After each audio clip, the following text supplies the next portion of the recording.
What does it take to be an entrepreneur? When you wake up early in the morning thinking about, your vision that you have. Whenever you choose to set up any form of business, you have to be passionate about it. You literally want something to be successful. To be successful in entrepreneurship. Realize they needed to go to school to learn the profession. Meet the brains behind the business. Wait for that money to come, and you must have a budget. And one of the mistakes when they try to be entrepreneurs is they jump into it a little bit too early. If I don't know, then I know a lot of people don't know. Mind your own business. This program provides the platform for budding entrepreneurs to initialize, educate, and develop ideas emerging into the global stage of the economy. Stay tuned on this station for Mind Your Own Business, brought to you by UBA, Africa's Global Bank. Every week on Mind Your Own Business, MYOB, 2 lucky winners stand a chance of winning 100,000 naira alongside consolation prizes. And that's not all. Look out for the grand draw. 3rd prize winner, 200,000 naira. 2nd prize winner, 300,000 naira. And the 1st prize winner, 500,000 naira. Okay, here's how you participate. New and existing customers have to open and fund a UBA Lion Prime basic account with at least 20,000 naira or more. It's that simple. Follow UBA/MYOB on social media for more updates. Mind Your Own Business is brought to you by UBA, Africa's Global Bank. This is Mind Your Own Business, brought to you by UBA, Africa's Global Bank. Good morning and welcome to Mind Your Own Business, brought to you by UBA, Africa's Global Bank. I'm Wole Famrewa, and thank you very much for listening in. Of course, we bring you entrepreneurs and wannabe entrepreneurs closer to successful business people in this country. You get the perspective from those who are finding ways to make it in a tough environment. And joining us today is Femi Akinde, the founder of SlimTrader. Femi, thank you so much for coming in today. Thank you for having me. All right, so let's look into your story. It didn't start with you building a business, your walk through life in the business world. Just give us some background. Thank you very much. I actually got my start at the University of Ife. Subsequently worked in Nigeria, and then I had the opportunity to be one of the dot-commers, the folks who were... So you're a tech guy. Yeah, the folks who had the opportunity to go work in Silicon Valley during the dot-com boom days. So it all started here, and then I emigrated to the US, where I worked at companies like AT&T, or consulted for AT&T, worked for Red Hat, and then ultimately ended up at T-Mobile. T-Mobile is where I guess the journey to entrepreneurship began for me. I'd worked at T-Mobile for a couple of years, and I'd found myself hitting the glass ceiling as an engineer, where I'd want to propose certain things, but I couldn't do it because I was told I didn't have the relevant background. So you felt a bit constrained? It wasn't that I felt. I was constrained. I mean, we had business managers because I worked for a telco. My knowledge of the telco was enough to think of various things we could do to generate revenue. But because I wasn't a business manager or product manager, I wasn't allowed to voice those things. Well, I was told it wasn't my place to do so. And then I reasoned out that the reason I was being told that was because I didn't have a business degree. So I'm like, okay, is there any hurdle for me? So you studied what in Ife? Electrical engineering. Okay, all right. So I then told myself, you're here. What is this business degree they're talking about? Oh, it's an MBA. Oh, okay. Well, let's go get an MBA then. Okay, sounds like a plan.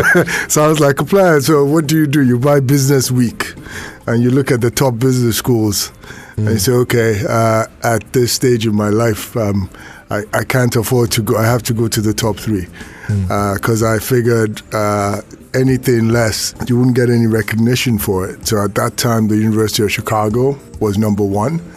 So I set my sights on going to the University of Chicago. I figured if you go to the number 1 school, you can do no wrong. Right. Subsequently, after I ended up at the University of Chicago to go to business school, which is where the story is leading. Remember, I had all these experiences with ideas I had that I wanted to express, but I couldn't because I wasn't a business manager or product manager. With that in mind, I applied to business school, and I applied to business school. You have to write an essay. And the essay I wrote was about how I had all these ideas in me, but I didn't know how to go from where I am now to actualizing those ideas. So business school was going to be a way, was going to give me the freedom to do that, was going to give me the confidence to do that. So I guess, that was my essay getting into business school. So you did business school, and then what? Business school is a 2-year sojourn. So okay. Remember this. No, I'm not cutting you. I just want to, get sorry, to it's the a long story. Yeah. The first thing that happens to you when you get to business school, they don't tell you this, is like the month you get in, you have to decide what you want to do post business school. Right. Just right after you get in, they're like, okay, now you start recruiting. So all sorts of companies start to come in. Now, my goal was to start a business or to become an entrepreneur and go into business school. I wanted to learn the basics. So I figured the best thing I could do for myself was, there are two kinds of businesses, growth and lifestyle. Lifestyle business meaning, look, I'm going to do something to feed myself and all that. Growth is you've got big dreams. You want to change the world. And I'm guessing you were on the growth side. I was on the growth side. So I figured I've got big dreams. I want to change the world. So what am I going to do? Well, the first thing is I got to find out, I'm in school now. So how do I get to that point where I start a business? If you want to do a growth business, you're going to need funding. So I told myself, okay, you got to go work for a venture capital firm. Yeah. Right. And the only venture capital firms, the ones of note, were in Silicon Valley. So that's where I went to. I applied, I got in. And so that's where I got this other side, got a feel for the other side. What is key to starting a business? What do people who back you look for? Right? That's where I found out that it's not so much, it's not the idea, it's a person. Ideas change. But they really let me rephrase that. It's not the idea, it's the team behind the idea. Right. No one person can be a business. You need a team to do that. So the sense of team being fundamental to a business came about from working for the venture capital firm. A couple of other things that came about from that was I talked to the partners at length. Okay. And the VC partners. And one of them was, they called them, he was on the Midas list. So for those who don't know, King Midas it's a story about King Midas. Everything he touched turned to gold. Yeah. So if you work for a venture capital firm where the partner has invested in something and it gone big, in this case, this was PayPal for the partner. So you always want to seek out those people and find out, how do you spot the business that's going to go big? How do you do? So learned a lot from him. Right. And then one other thing I learned from another partner was you can't build what you can't envision. If you want to change the world, go work for the largest organization you can possibly think of and go see how that runs, because it will help you visualize what big will mean to you. Right. So all this was preparation for all this was the business. So it gave you the vision, it gave you the education. No, it didn't give me the vision. It prepared me for how to execute on the vision. Right. Okay. The vision I was yet to get. No, so that's the thing. It prepared me for how to execute. So at this point, you still were not clear on what exactly you wanted to create. I did not know what I was going to create, but I did know, dude, I'm going to create something. All right. I knew felt that itch. Yeah, I had that itch. But what I wanted to do is I wanted to soak up as much knowledge as possible. One key thing that I also learned there that stands me well to this day is every lunchtime, one of his partners would get into his shorts and t-shirt and go jogging. And I would ask him, I'm like, why? He did marathons, Ironman. I'm like, why? He said, well, because investing, it's a long game, not a short game. Basically, to me, that meant you have to have staying power. Right. I mean, it wasn't going to be over in a flash. Success might not come easy, but if you pace yourself and you keep at it, and don't give up, you can succeed. You know what? We're going to get into the rest of the story. I have to take a break now, but before we do that, we always like our guests to make a music selection. So, Femi, what would you like us to play for you? Send Down the Rain by Majek Fashek. All right, we'll come back after this. It is the rainy season. We will get back to the story of Femi Akinde, the founder of SlimTrader, when we come back right after this. Coming up on Mind Your Own Business. There is one thing I value above all others, it's effort. Those who will do well apply effort to what they're doing. So what I would tell them is seek knowledge, apply yourself. Brought to you by UBA, Africa's Global Bank. Welcome back to Mind Your Own Business, brought to you by UBA, Africa's Global Bank. I'm speaking to Femi Akinde, the founder of SlimTrader. And Femi, we're getting to your story about how, you prepared for the business. So help us appreciate what this business is all about. Let's take it from there. Okay. So SlimTrader is a technology enabler for African businesses. Our hosted platform supports businesses in the travel and hospitality sector. And SlimTrader is about giving businesses in Africa the capabilities that their counterparts in Africa have. Which is? I'll give you an example. A typical hotel, let's look at hospitality.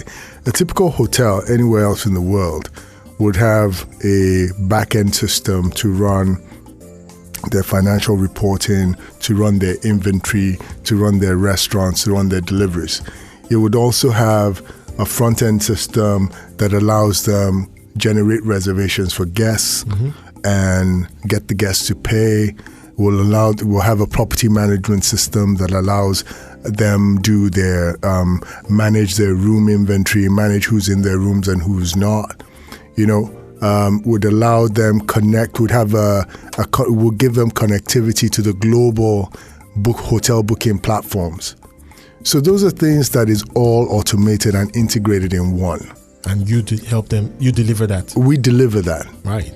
So that's what I mean by giving businesses, or in this case hotels, the capabilities that their counterparts elsewhere in the world have. So if you give them that, then it makes them, you modernize their operations. You make them more effective, you make them more profitable, so then they can employ more people, they generate more revenue for the economy. You can see how this then goes on. Right. It sounds like you're solving a lot of problems. But in the earlier segment, you made a point about, you preparing for business and you really wanted to do something big. But the thing is, many of our listeners today probably would not have the opportunity to go to an Ivy League school. So how do those type of people prepare to do something big? Okay. So I think the first thing they should do is replace Ivy League school with apprenticeship. Just think of me as a guy who was an apprentice for a while. Right. And then, like in the good old days, I got my freedom. Good way to put it. That's just it. I think if you focus on learning and soaking up knowledge, you'll travel the path I traveled might have taken me through a formal system of education. But if you focus on getting knowledge and you get some sort of apprenticeship, which is you see someone that's doing something similar to what you want to do, and you go work for that person. And then you learn from that person, you'll achieve the same thing. There's stories abound of people who've gone that route. Right. So it doesn't have to be Ivy League schools only. It does have to be a desire and a thirst for knowledge and a willingness to apply oneself. Right. There is one thing I value above all others, it's effort. Those who will do well apply effort to what they're doing. Right. So what I would tell them is seek knowledge, apply yourself. Right. And it's sort of an apprenticeship, right? And linked to apprenticeship or seeking knowledge is networking. And obviously we hear a lot about how business schools help you to get into a network. Help us appreciate the value of networking in terms of taking the business to the next level and making it big as you've dreamt to do. Okay, so the first things about business, I would say the key things someone in my position or a chief executive officer would need to have, right, is first you have to have product vision, which is you need to find a problem, you need to see a problem, look at a solution for the problem and decide that, okay, this thing is so big. But, if there's so many people that need the solution, that's what makes it big. But then for you to go further, you need to build a team. So building a team, it's not what you know, it's who you know comes in. That's where networking comes in. And you form a team with the people you know. The people you interact with. It could be people at your workplace. That's why you find that most times when people tell their stories, they're like, oh, my team is formed around maybe my co-workers, right? Or my team is formed around friends from school. Or my team is formed based on someone I know who plugs a hole in the organization. As in, if I'm trying to do something in the medical field, I see a problem in the medical field and I see a solution to it. for me to be credible, I need to get someone from a medical practitioner to come in with me. So networking is all about, I always tell people, if you figure that you can't know everything, then you need to make friends, not enemies. If your interaction with people is filled with mutual respect, then you basically, that's what a network is. I know you, then that person knows someone else. And because the network isn't just one-to-one, it could be 2 or 3 degrees of separation. But a network is key because that's what kickstarts the business. You know, what I usually say about networking is that the value of networking is not so much who you know, it's who knows you. And I'm wondering, how do you get people to notice you? Because I think at the end of the day, that is where you can really draw the value of a network. So in a sense, you are right, because I think one of the things about this is that someone will vouch for you. So in most of these things, who knows you basically means, oh, I know Wale. Yeah. And therefore, I know Wale. I will vouch for Wale with this party that does not know Wale, but I will tell, I'm good with Wale, you should be too. And that's what a network does, right? If that validation creates a door opening for you. So, but then the who you know created the who knows you, which then creates the door opening. Yeah. So that's primarily it. I hear you. You know what? We'll continue this conversation after the break, but we have to take the break now. And again, we'll give you the opportunity to make a music selection. You going local or international this time? My wife's favorite, At Last, Etta James. All right, we'll bring that for you, and we'll continue our conversation with Femi Akinde right after this. Coming up on Mind Your Own Business. Above all things, I value effort. You might not know, but because you strive, that means that's volumes to me. And I say that because I come from a place where I only got where I am today by striving. Mind Your Own Business, brought to you by UBA, Africa's global bank.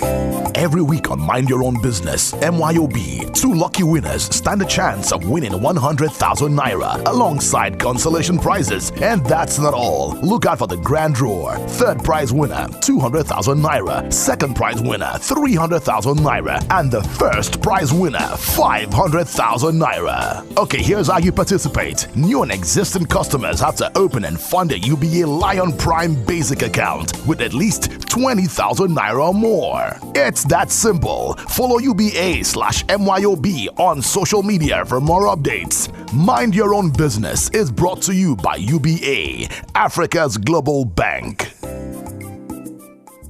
Welcome back to Mind Your Own Business, brought to you by UBA, Africa's global bank. We're speaking with Femi Akinde, the CEO of SlimTrader. Femi, we're talking about making the business great, and obviously I think you set the tone for us in terms of the learning that you went through, working with people, and at the point you just knew you wanted to do something big. So let's move on with that conversation and bring it to SlimTrader in terms of where you're taking this business. Tell us more. Okay, so less than 1% of hotels in this town are international, which means that 99% of hotels in this country need the solution we provide. They have very little automation, or it's super expensive, especially in these days of dollar to naira. Right. So one of the things we're doing is we've decided that we must reach every hotel in this country. And we're starting that by next Wednesday. We've sent out invitations to every hotel in Lagos, and we've told them to join us at Federal Palace Hotel, where we will showcase what it means to run a hotel in the 21st century. Right. And we've lined up speakers from all over the world, including global partners, our global channel partners from Expedia, Booking.com, and TripAdvisor, and including local partners like Hotel Now, to tell them what it means to have automation, what it means to be to make these things real for them. And we intend to do that in Lagos, Abuja, Port Harcourt, going from city to city, touching every hotel establishment. Right. So you hope to be part of the story of the 99% that you put. We intend to reach the 99%. We intend to automate the 99%. Wow. That's what doing big means for us. Now, we're grateful that in this endeavor, we have a partner in InterSwitch who's making it possible. So automation to us means where you have your digital cash register tied to your payment terminal.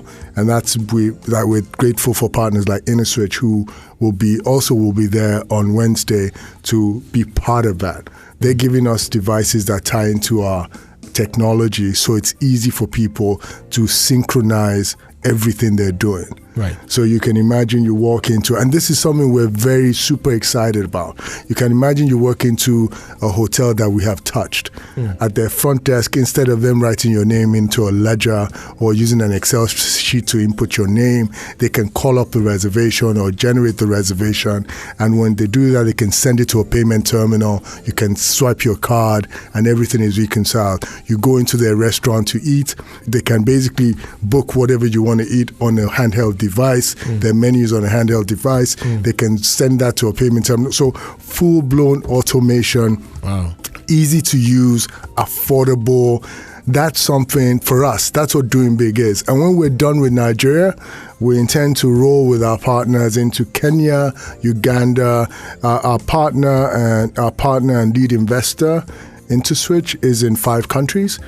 Next step is once we touch every single hotel here, we're rolling into 5 countries they're in. So for us, doing big is that when we say we're a technology enabler for African businesses, we really mean that. Right. So that's a big thing for us now. And I can see you are partnering with InnoSwitch there, which is to the point that you made in terms of networking and collaborating and learning. No company is an island. Absolutely. Yeah. But let's now begin to take this to tips for our listeners. You know, you've come a long way with your business. What would you like to leave in terms of 3 key advice for people listening today? Okay. This is something I live by. It's an acronym, and my colleagues will tell you it's also what I swear by. It's written on a whiteboard at work. The first one is effort. Right. I do not... That's the E. That's the E. Right. It's effort. Above all things, I value effort. You might not know, but because you strive, that means that's volume to me. And I say that because I come from a place where I only got where I am today by striving. It wasn't handed to me. I had to work hard for it. I strived and I persisted. So I need to recognize that in others for me to truly respect them. Right. The next thing is the A, attention to detail. I find that it's lost. I don't want to say it's lost, but I think people overlook that now.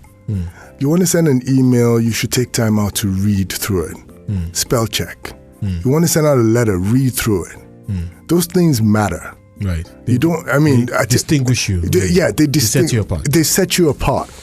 So those things matter when you pay attention. Also, when you pay attention, it means you're listening. You're taking stuff in. You're being self-critical. So paying attention to me is key. If you're going to be successful, you have to be that way. And then the last thing is trust but verify. The way I describe this at work is, and I always ask you, when you get out of your house in the morning, when you lock your door, do you check to see if it's locked or not? If you do, then that's trust but verify. One of the big things for me is that basically for me means follow up. Right? If you're going to, you need to follow up. It's success in business means you take care of a customer. Right. To take care of a customer, you need to follow up. No assumptions. No, you can't make assumptions. If you're going to put all 3 together, right? Once you strive to get the customer on board, you've paid attention to everything you're doing with the customer, then the next thing you need to do is when you need to follow up with the customer. You can't presume anything. So when you say, I will get back to you at 3 p.m., if you're not ready to get back to the customer at 3 p.m., it behooves you to say, hello, I'm not able to make my 3 p.m. timeline. I have to reschedule for this time. Please, those things count. Right. They count in business. Right. So for me, those are the little things that separate the good from the great. Very interesting points, and thank you so much for coming in today. We've been speaking to Femi Akinde, the CEO of SlimTrader. Thank you very much for having me. And that's our show for this week. And before we go, we want to give you the opportunity to win that cash prize that has been advertised. And to win that prize this week, you've got to answer the question, what university did our guest today, Femi Akinde, get his MBA? At what university did Femi Akinde get his MBA? Follow us on Twitter at MYOBizNigeria and send your answers with the hashtag NYOBNigeria. Thank you very much for listening.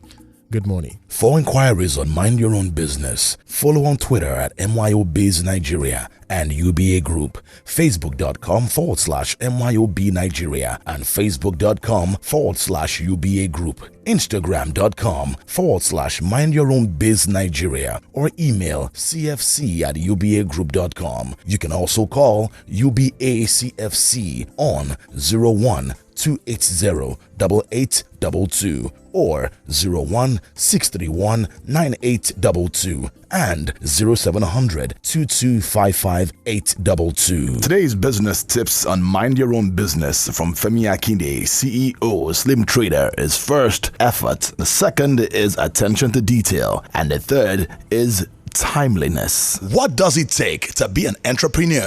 When you wake up early in the morning thinking about, your vision that you have. Whenever you choose to set up any form of business, you have to be passionate about You it. literally want something to be successful. To be successful in entrepreneurship. Realized they needed to go to school to learn the profession. Meet the brains behind the business. Wait for that money to come, and you must have a budget. And one of the mistakes that when they try to be entrepreneurs is they jump into it a little bit too early. If I don't know, then I know a lot of people don't know. Mind Your Own Business. This program provides the platform for budding entrepreneurs to initialize, educate, and develop ideas emerging into the global stage of the economy. Stay tuned on this station for Mind Your Own Business, brought to you by UBA, Africa's Global Bank. That was Mind Your Own Business, brought to you by UBA, Africa's Global Bank.